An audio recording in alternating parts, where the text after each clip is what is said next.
నేను ఆంధ్ర అండి మాది. నేనేం పెద్ద చదువుకున్న వాడిని కాదు, పెద్ద నాలెడ్జ్ ఉన్న ఆయన కాదు. ఏదో మీరు ఎగిరిచ్చారని మాట్లాడుతున్నాను కానీ లేదులే మీ దగ్గర అవునండి, మరి అది తప్పే. అరెస్టులు నాకే వచ్చిందండి ప్రాబ్లం. నా ఏంటి ప్రాబ్లం అంటారు? నాది 10 ఎకరాల ల్యాండ్ ఎవడు వేరే ఫ్రెండ్ వస్తే నాది ఆక్రమించేస్తా ప్రయత్నం చేసేది. నాకు ఎన్నో కొన్ని కాగితాలు ఉండటం వల్ల నా దాని మీద రాలేదు. ఎంతకాలం అవుతుంది జరిగి? ఎవరంటే ఏం చెప్తాను, జనం. ఎంతకాలం అవుతుంది అది జరిగి? అది జరిగి సుమారు 6 మాసాలు అవుతుంది. 6 మాసాలు మేము చూసుకోలేదు. ఓకే. మీ దగ్గర అటు ఇటు కాగితాలు సరిగ్గా లేకపోతే ఉన్నాయి నా దగ్గర. మామూలుగా ఏమిటంటారు, వెనక పాత ఓల్డ్ డాక్యుమెంట్లు ఉన్నాయి. ఏంటండి వైసీపీ వాళ్ళు కదండి, ఎవరైనా.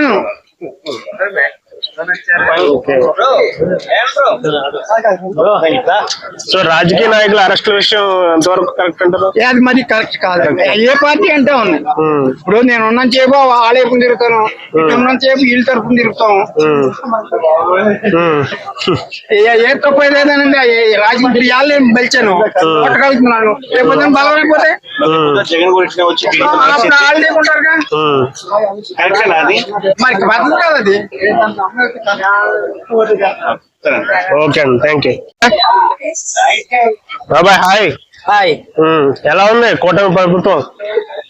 చెప్తున్నాను కదండి, ప్రభుత్వం మంచిదే, బాగానే ఉంది. తెలుగుదేశం అంటే రైతుల గురించి ఆహ్వానించారు. అది తెలుగుదేశం. అందులో నేను రైతుని అయితే ఏం చేయలేకపోతున్నాడు. ఏం మరి 30 సంవత్సరాలు 40 సంవత్సరాల అనుభవం అయిపోయిందంటవా? ఎక్స్పీరియన్స్ అయిపోతానికి ఆయన ఏమో పెద్ద లాస్ట్ బడ్జెట్ లో పెట్టెళ్ళాడని ఇలా ఆందోళన. మరి ఆయన అప్పుడు కరోనా టైం ఉంది, ఆయన చూపించాడు కదా, ఆయన బలం ఆయన చూపించాడు కరోనా టైంలో. మరి అసలు అంటే జగన్ గారితో పోలిస్తే ఈయన పర్లేదంటారా, లేకపోతే? ఏం పర్వాలేదని ఊహించుకుంటున్నామండి. అది మరి అప్పుడులో మొత్తం సంపద సృష్టిస్తాం, మొత్తం అన్ని డెవలప్. ప్రతి నాయకుడు కూడా పెద్దోళ్ళని చేయాలంటారు. అందులో తడి ఉండాలి కదా. అంటే తడి లేదంటారా? అది సో మరి సృష్టించాలి కదా సంపద. చేస్తానే ఉన్నారు. పంచనన్న బోర్డు ఇచ్చారు. సంవత్సరం అయిపోయింది.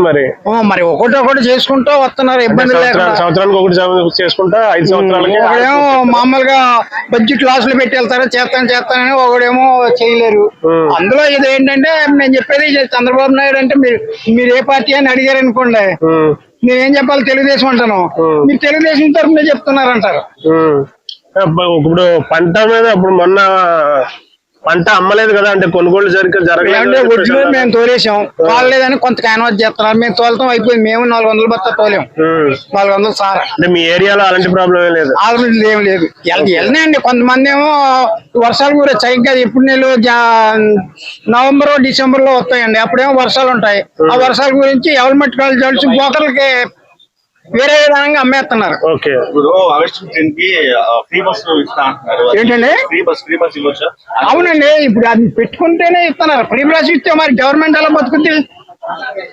అంటే ఇక్కడ తెలంగాణలో ఫ్రీ బస్ తెలంగాణ కొన్ని ఇబ్బందులు కలిగినాయి కదా. ఇక్కడ ఫ్రీ బస్ ఇచ్చారు. ఇప్పుడు ఇక్కడికి వచ్చామంటే మనకు 10 రూపాయలు టికెట్ తీసుకున్నారు. రేపు దీని మేనేజ్మెంట్ ఎంత అవుతుంది? అవును. మరి ఎందుకు తీసుకుంటున్నారు? ఏంటంటే ప్రజలను ఎర్రేసి గెలుస్తానికి ఫ్రీ బస్ ఇస్తాం, అది ఫ్రీ ఇస్తాం, ఇది ఫ్రీ ఇస్తాం అంటున్నారు. ఇచ్చినేమన్నా ఇవ్వకుండా రైతులేమో ఇదేమో లేదు. కరోనా వచ్చింది, బోళ్ళంత ఖర్చు పెట్టారు. మరి ఇవన్నీ ఎక్కడ ఇస్తారు? వాళ్ళు మట్టుకు మనం నేను ఏదో వచ్చిందని అది ఇస్తానన్నా ఇది ఇస్తానన్నా ఇవ్వలేదంటే నేను ఏం చెప్తాను? అంటే ఇంతకు ముందు ప్రభుత్వం ఫ్రీ పథకాలు ఇచ్చి ప్రజల్ని బద్దకస్తులు చేస్తున్నా ఏమంటే ఇచ్చారు, బద్దకస్తులు చేస్తున్నామని అది మన నాయకులే చెప్పారు. అంతే అంటారా?